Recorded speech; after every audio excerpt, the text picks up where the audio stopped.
Hey everybody, I want to talk to you real quick about how to do a one-on-one. I had the pleasure yesterday, or more to the point, the pain of being in a bad one-on-one. And we've all been there. We've all had those one-on-ones where somebody has really misconstrued what was supposed to happen at this meeting, and they turn it into a sales call, and it ends up the one person just sitting there beating their chest about how good their business is, and it just never works. It's never fun for either player, and we really don't get any benefit out of it. So it really kind of dawned on me that a lot of people just don't know how to do a one-on-one. And I wanted to take some time and just kind of explain what I try to train our members to how to do a one-on-one. The first thing to keep in mind is you got to design the environment. You really have to design the environment. And what I mean by that is you got to make sure that you're there, present. You got to be on time, believe it or not. You got to be where you said you were. A big problem that I used to have early on when I was doing my one-on-ones in the beginning was I wouldn't specify the right Starbucks. There were 3 of them in Carmel, and a lot of times you were Starbucks chasing the other person to try to find the right thing. So what I do is I set all my one-on-ones in one place. I think that's a great modus operandi, that you have about 2 or 3 bases in the city that you operate from, and if you set up your appointments, you just cap those appointments on top of each other. The other thing I think you got to do is you got to give enough time for a one-on-one. You really got to budget about 90 minutes for a really good one-on-one. It takes time to understand, to learn about people, to learn about their business, to figure out what's going to go on. So design the environment. Make sure you got enough time, know the location, confirm the time and the location, and make sure you got the cell phone of the other player. That's a big, huge detail a lot of us forget. Now I know that's all blocking and tackling. We're all adults and we should know that.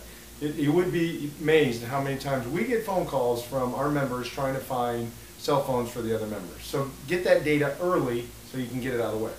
The second thing you got to do is I would borrow a phrase from our friend Timmy over at TrustPoint and say you got to get an upfront contract. You got to set the tone for what the meeting's going to entail. I used to get a lot of one-on-ones, and I still do, with a simple phrase, hey, let's get together and see how we can help each other. And that is a very genuine statement on my part. My express written intent is trying to see how many good connections I can make for that individual based on some of the information I'm going to get. So you got to get an upfront contract. And that contract is, look, why don't you find out a little bit about my business, I'll find out a little bit about your business, we'll find out what each other's niche are, and then make some suggestions for some good strategic connections if we know there's a fit. And then be the catalyst for that follow-through. That's an important detail that I think a lot of us don't forget. If you mention a name or introduction, make sure the telephone, the emails, the exchanges of information that got to get done right then and right now. We're in a right now culture, so one of the things that I would do in a one-on-one, and it's very, it allows me to cut down a lot of my follow-up, is I'll make the bridges and the connections and the emails right there. I'll text a partner that I'm trying to put together and say, look, here's their contact info. Does this make sense? I'll call them right in the meeting and see if I can make that bridge right now. It's important in today's time to move at the speed of business. So get a contract and execute right then.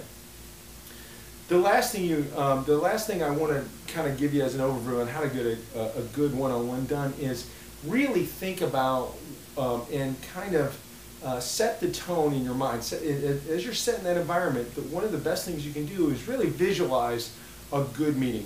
Visualize the creativity you need to make the connections for each other. Visualize the opportunities that are going to be generated from that. So really get in state. Turn your cell phone off. Put it away, take it out, leave it in the car, be fully present so you can get the most out of that meeting. And you can educate that other individual the most about you, and you can learn the most about them so you can get those things done. The other thing I think is important to do in a one-on-one is really understand that information should be distributed equally into 3 different parts. 30 minutes should be spent on understanding that other individual. You should spend 30 minutes getting to know who they are, where they came from, where they went to school, what their business is about, what their unfair advantage is over the marketplace, what is the niche that they really want to go after, why can they go after that, how do they ask for the meeting, what are the pain words that they listen for in order to identify a prospect. Get to learn that person's sales development process. If you understand how they sell, you'll understand how to identify prospects. You'll understand how to sell for them. And if you're really good at that, you'll create a good strategic partner really fast. The other thing that you got to do in your 30 minutes, the 30 minutes that is on you, make sure you know how to educate people on how to help you. There's so many people that are going around in this world in networking that don't have a very simple ask. What are you asking for?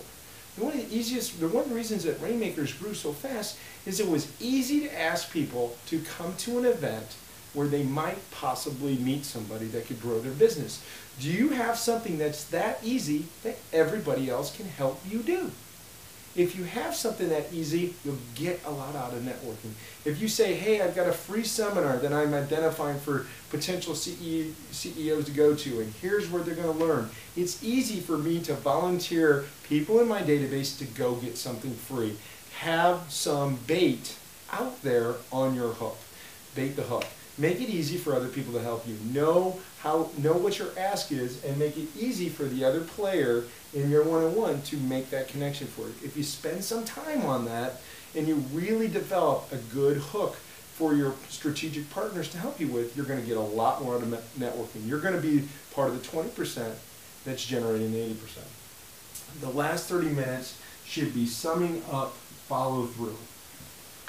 What do we do next? What do we do? Are we going to write emails?